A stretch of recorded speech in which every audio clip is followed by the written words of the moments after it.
Well, hey, how are you this morning? I'm going to get some coffee going. And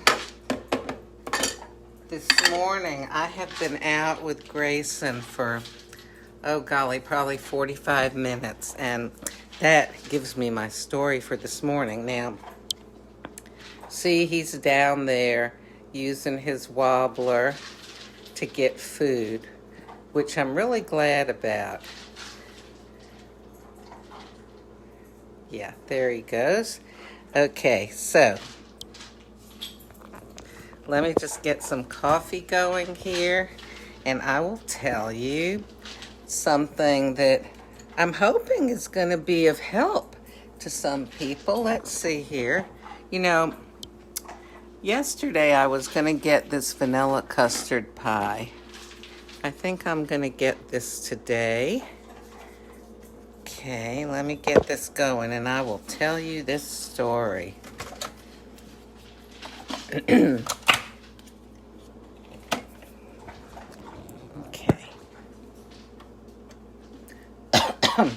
So, you know, as you saw, Grayson is there eating, and I'm so glad because this morning when we went out, you know, he went to the bathroom. We came back in for his breakfast, which is what we usually do. I gave him his food. Normally, he is so happy and excited when I'm giving him his food. But this morning, he just didn't seem to have any interest in it. And, oh my goodness, I thought, he's sick. You know, dogs are smart. If they don't feel well, they don't eat. And I took him back outside, and he started eating grass. And if you've ever had a dog, you know that very often if a dog feels sick, the dog will eat grass to make itself throw up. So he ate grass and he ate grass. It has to be just the right kind of grass. I don't know how they know, but it's only certain types, and I don't know, you know, how they decide, but they seem to know. So he ate a bunch of grass and he threw up. And we went back inside and he still wouldn't eat. So we went back out again and he ate some more grass and he never threw up again. We came back in and he's eating his food now, which hopefully will stay down. But that brings me to my story. Oh, and isn't this perfect timing? My lovely coffee is done here. Let me get a spoon. Oh, vanilla custard pie. So pretty. I love it. Let me give it a little stir here. So, if you did not know that a dog eating a bunch of grass is fixing to make itself throw up,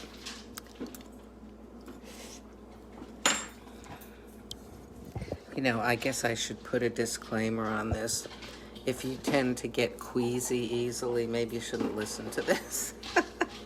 Okay, so when a dog is going to throw up, you can see its whole, like, chest and stomach kind of, yeah, you know something's happening because it's like undulating. And then the dog throws up. Okay, so if you didn't know what was happening, you know, you'd probably be going, oh my gosh, oh, what's happening? Okay, now, I knew, you know, I knew that sound, I knew that look. So this morning when he started heaving like that,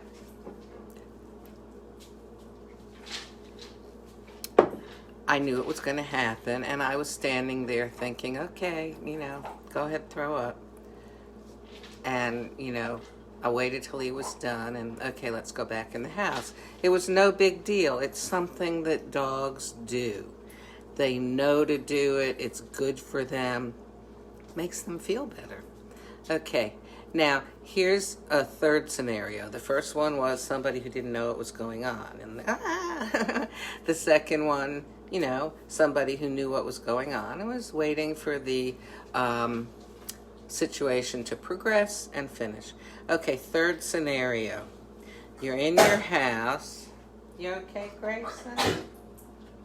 You're in your house, and let me tell you, if you've ever had a dog, you know, if you have rugs or carpets, and you also have hard floors, the dog is never going to make a mess on the hard floor. It's always going to be on the most difficult to clean surface. So, the rug, the carpet, if you have a really good rug, it'll be that rug.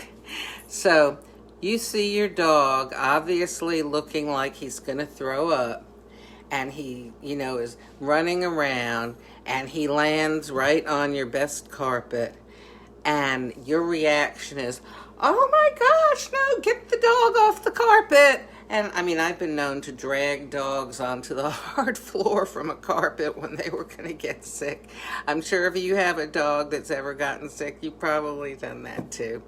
So, 3 different kinds of reactions, all right? One of them is a like fear, like, oh no, what's going on?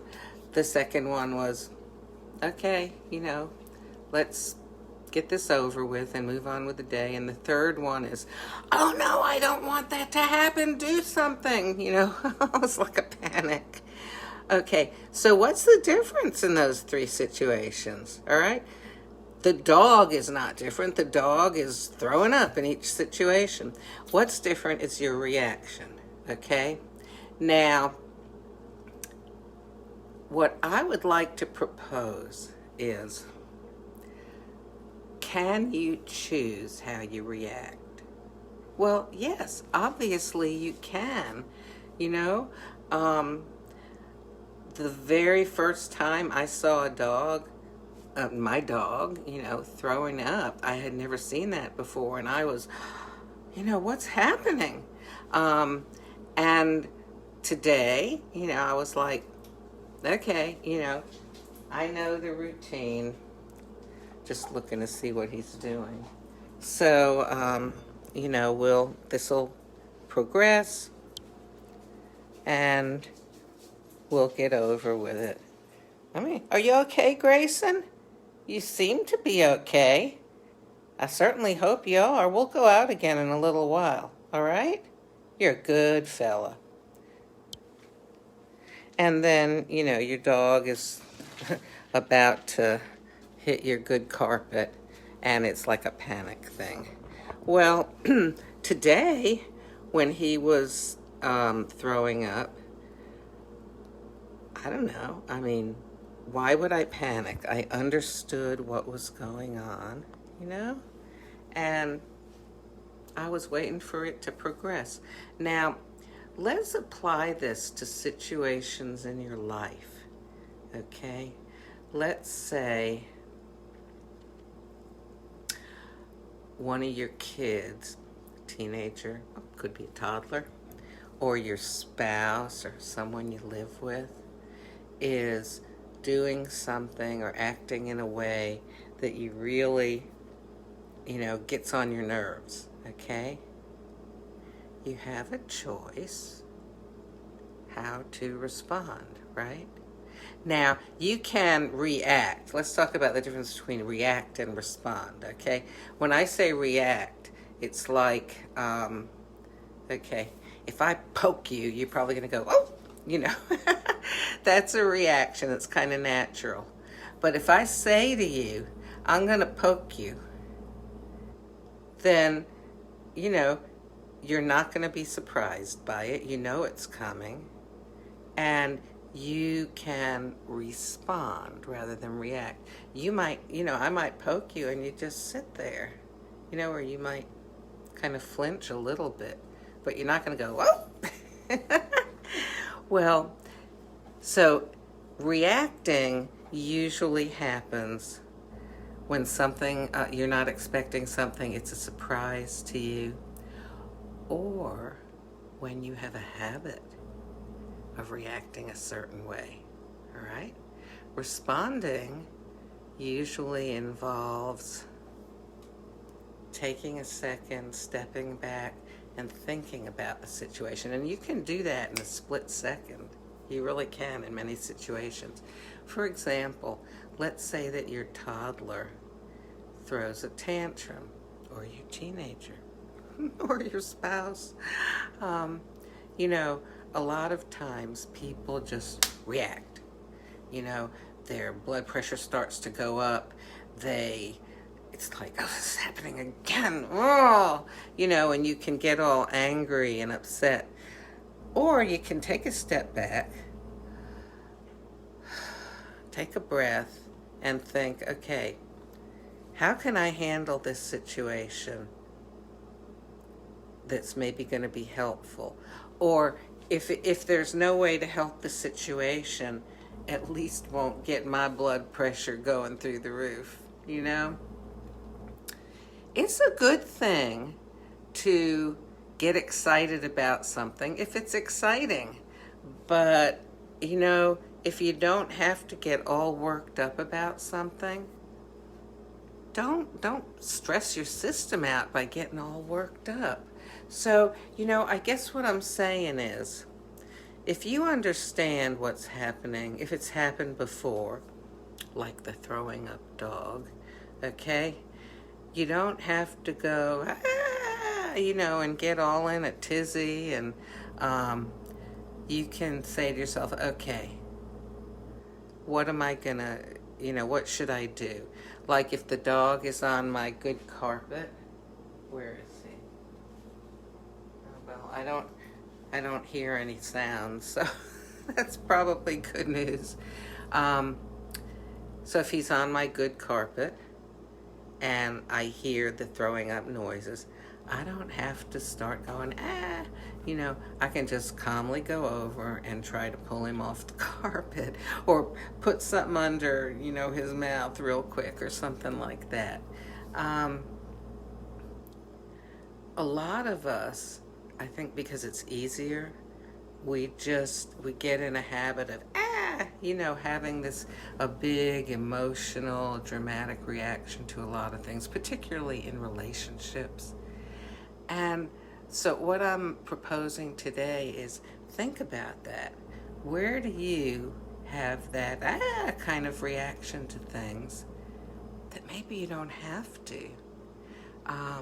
You know, sometimes a really good way to solve things in relationships is to simply start responding to the same old stuff differently, you know? Many times this happens in families a lot, and with couples, and even between friends sometimes, that, you know, a situation comes up and the two people always have the same behavior patterns, and those patterns don't solve or make the situation more calm. They tend to escalate it, and, you know, often it can lead to problems in the relationship. So one way to help give yourself a more peaceful life, and even to solve problems in relationships, is to choose to respond differently when something happens. I don't know, I think I've said enough, and it's rainbow time here. Can you see up on the ceiling, the rainbows are coming? Yes. And on the cabinets, the rainbows are coming.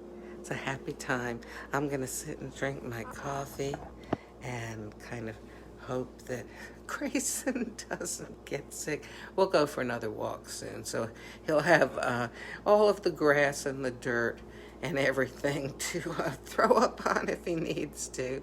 And I'll just stand and wait till he's done. I'm not going to need to panic or anything. So think about the difference between reacting and responding, and what situations where you are reacting, can you maybe take a step back, take a breath, and choose how you're going to respond. Have a good day.